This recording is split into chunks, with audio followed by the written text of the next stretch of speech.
Hello friends, welcome to my all friends. In this new video lecture, we are talking about that functional classification of the neurons. Previous video lecture, we are talking about that structural classification of the neurons. So now we are discussing about that how neurons classify as a functionally. The functional classification of the neurons, it is based on that direction in which they conduct nerve impulses relative to the CNS. Okay, means that neurons जो है वो किस direction में जा रहा है nerve impulses को लेकर रिलेटिव टू द CNS, यानी कि CNS तरफ जा रहा है या फिर CNS से दूर जा रहा है, यानी कि टारगेट ऑर्गन तक जा रहा है, उसके हिसाब से हमने क्या किया है, उसका क्लासिफिकेशन किया है. Okay, the types of neurons as a functionally there are three types. First one is that afferent or also called as the sensory neurons. These sensory neurons is the direction is that toward the CNS. okay, वो CNS तक जाता है. And afferent or motor neurons means that this afferent or motor neurons, this classify that is a away from the CNS. Okay, यानी कि वो CNS से बाहर निकल कर टारगेट ऑर्गन तक जाता है. And third type is that inter neurons, which type of the neurons which can link between the sensory and the motor neurons. Efferent और सेंसरी न्यूरॉन्स की अगर बात करें तो carry the nerve impulses from the sensory receptors to the CNS. okay, sensory receptors, there are various types of sensory receptors which are found in our body system. okay, if we are having the one example is that if you touch with the hot water, then our sensory receptors which can activate and the nerve impulses carry the to the CNS. This is called that afferent sensory neurons impulses. okay, and mostly the sensory neurons are that unipolar in structure. okay, we are already discussing about that structural classification of the neurons, so that you are clear about that what is a unipolar structure. Okay, तो unipolar में क्या होता है, तो unipolar में मैं briefly यहाँ पर बता देती हूँ कि डेंड्राइट्स जो है वो ज़्यादा होते हैं और एक्सॉन्स जो है वो ओनली वन होता है. Okay, then after one long peripheral axon which are also found in that sensory neurons. Okay, then after one we are talking about that efferent motor neurons. Efferent motor neurons that transmit the nerve impulses from the CNS to the effector organs such as the muscles and the glands. okay, means that nerve impulses को लेकर जो neuron है वो CNS से बाहर जा रहा है. किस तरफ जा रहा है, तो टारगेट ऑर्गन तक जा रहा है, यानी कि मसल्स भी हो सकता है या फिर ग्लैंड्स भी हो सकते हैं. Okay, motor neurons which consist of short dendrites and long axons. Okay, यानी कि उसके पास क्या होता है, शॉर्ट डेंड्राइट्स होते हैं और लॉन्ग एक्सॉन्स होता है. There are two types of efferent motor neurons. First one is a somatic motor neurons.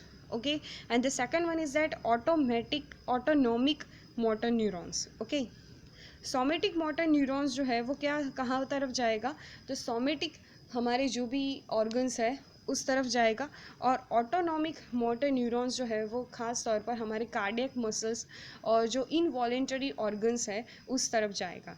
Okay, means that हम ऐसा कह सकते हैं कि इफरेंट मोटर न्यूरॉन्स के दो टाइप्स हैं, voluntary division and involuntary division.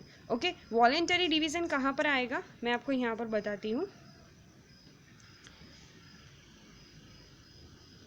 Voluntary division जो है जो हमारी हिसाब से काम करता है वो है स्केचल मसल्स.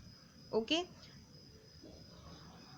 तो स्केचल मसल्स को अगर मुझे संदेशा पहुंचाना है, नर्व इम्पल्सेस पहुंचाना है, तो किसके थ्रू पहुंचेगा, सोमेटिक मोटर न्यूरॉन्स के द्वारा. ओके, और autonomic motor neuron is a carry the impulses to that involuntary division, यानी कि इनवॉलेंटरी ऑर्गन्स तक ये जो है CNS का संदेशा पहुंचाएगी. Okay, involuntary means that our this type of organs cannot control by our own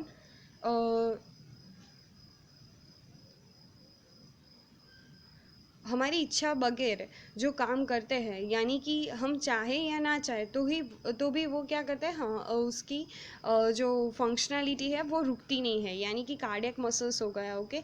तो वो जो सारे ऑर्गन्स है उस तक जो हमारा सीएनएस का संदेशा पहुंचाने का काम कौन करता है, autonomic motor neurons. You can see that third one is that interneurons. In the basis of that this type of diagram, you can see that this is a sensory receptors, okay। sensory receptors से कुछ संदेशा लेकर efferent sensory neurons जो है वो CNS तरफ आ रहा है, ओके। सीएनएस की ओर आ रहा है। We know about that efferent sensory neurons जो है वो कैसा था, यूनिपोलर नेचर था, ओके। उसका स्ट्रक्चर कैसा था, यूनिपोलर, मीन्स दैट उसका जो डेंड्राइट्स है वो ज़्यादा होगा और एक्सॉन्स जो है वो क्या होगा, लंबा होगा। You can see that, okay. Then after one sensory motor neurons, वो अटैच होता है सीएनएस में किससे, इंटर न्यूरॉन्स से, ओके। इंटर न्यूरॉन्स में आप देख सकते हैं कि शॉर्ट डेंड्राइट्स है, ओके। मैं इसकी बात कर रही हूँ, दूसरी कलर से बताती हूँ मैं आपको, येलो कलर से मैं आपको शो कर रही हूँ, देखिए this is called the inter neurons. और यहाँ पर जो स्मॉल डेंड्राइट्स है, ओके, इंटर न्यूरॉन्स के, वो कुछ संदेशा कैरी करके किस तरफ जा रहे हैं, इफरेंट मोटर न्यूरॉन्स तक जा रहा है। इफरेंट मोटर न्यूरॉन्स क्या करेगी, सीएनएस का संदेशा वापस लेकर इफेक्टर तरफ आएगी, यानी कि टारगेट ऑर्गन तक आएगी, ओके, टारगेट ऑर्गन तक आएगी। तो interneurons is a one type of the neurons which connect the sensory as well as motor neurons, so that our nervous system can functionally depended to the interneurons। ऐसा कहा जाता है कि sensory और motor neurons तो होते हैं, लेकिन अगर इंटरन्यूरॉन्स नहीं हुए या फिर इंटरन्यूरॉन्स में कुछ डिसरप्शन हुआ तो नर्वस सिस्टम जो है वो काम करना बंद कर देगी, ओके। तो हमें संदेशा ही नहीं मिलेगा, right? So today I will discuss about that functionally classification of the neurons one by one, sensory, motor and as well as interneurons. I hope like this video and you are clear about that how can neurons which are classified on the basis of that functionally as well as structurally, okay. Thank you.